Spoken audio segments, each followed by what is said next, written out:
amazónicas, en los cuales diferentes instituciones que están trabajando en temas de Amazonía, porque tienen muchas redes en el Amazonas, en diferentes zonas han podido ya desarrollar una metodología para poder identificar los conflictos en la Amazonía y con mucha participación de pueblos indígenas.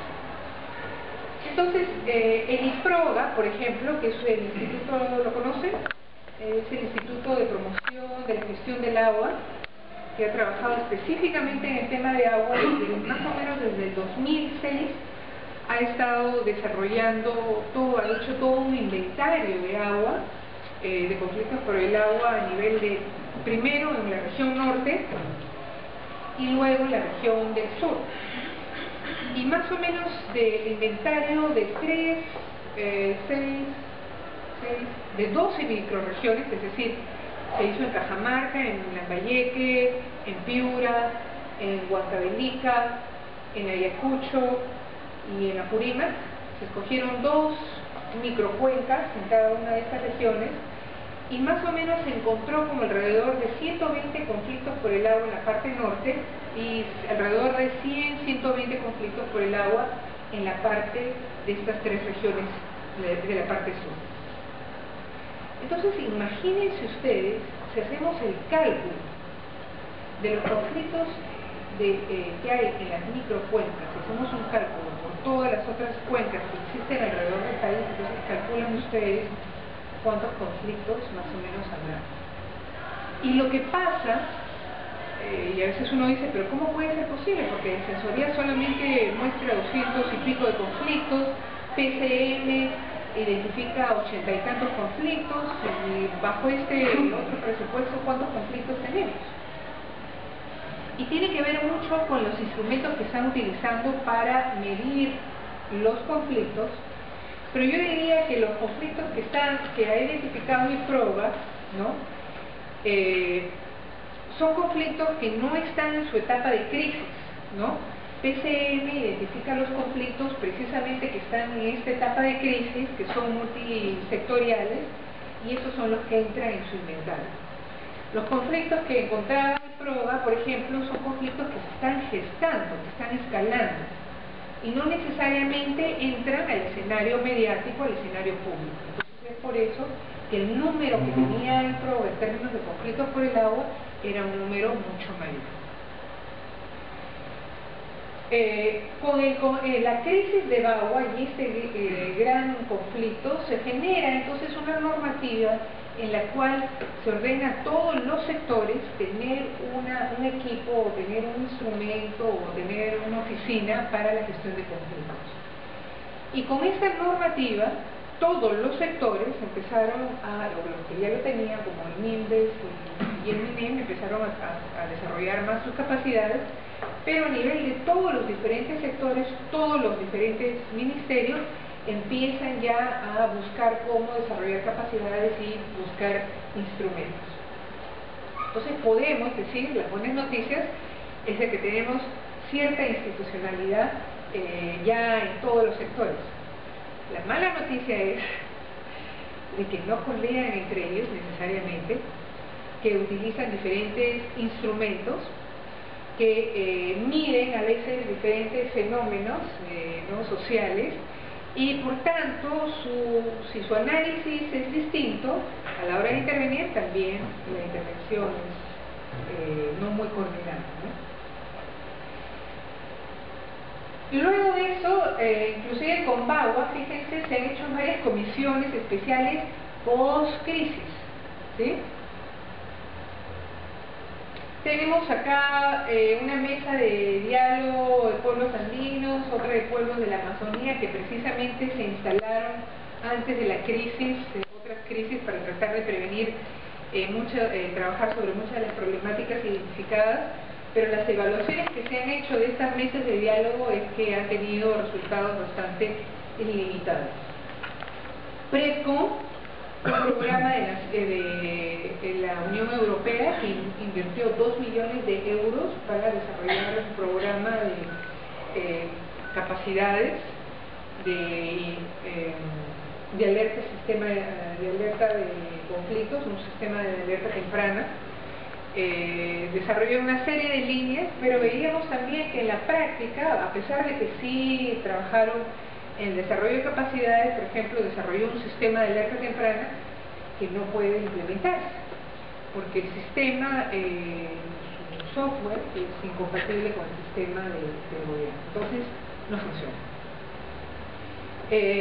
Varios de los programas de talleres de capacitación que hacía el PREPCO, y eso es público, lo hacían en forma dual, o sea, en competencia con lo que hacía PCM en el gobierno anterior. Entonces, a veces en un lado encontrabas a PCM capacitando a un grupo y en otro local, en otra parte, estaba PREPCO, que se supone que era también de PCM, también capacitando a otro grupo.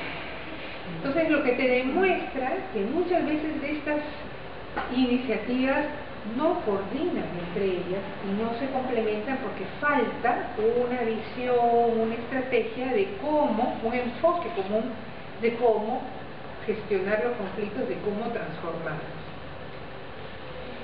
El Consejo Local de Cuenca sí lo he puesto acá porque en realidad es un espacio multisectorial. ¿Sí saben qué es el Consejo Local de Cuenca?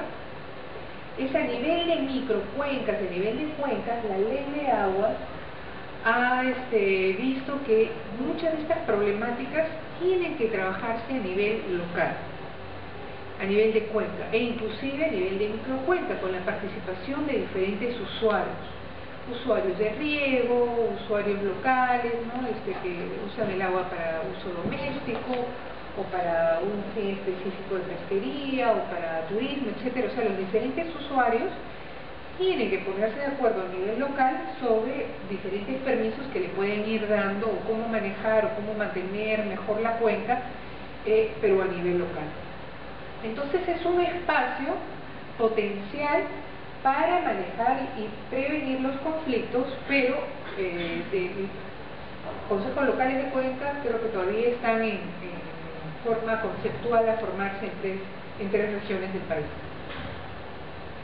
Entonces fíjense que si nosotros hiciéramos, además pusiéramos en este cúspide acá las 500 mesas o más de mesas de diálogo que se han originado a partir de las crisis y de los conflictos que nos aquejan, veríamos que en este lado estaría totalmente sólido amarillo, y en este lado tendríamos, fíjense, muy pocas, 2, 4, ¿no? 8, e inclusive en esta parte del desescalamiento del conflicto, que es un trabajo de reconciliación y de transformación y de generación de políticas públicas, no hay casi nada.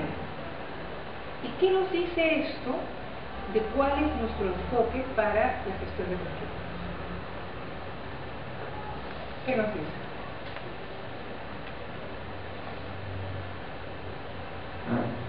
Si todo esto de acá está en amarillo, y acá tenemos muy poco, y acá no tenemos casi nada, ¿cuál?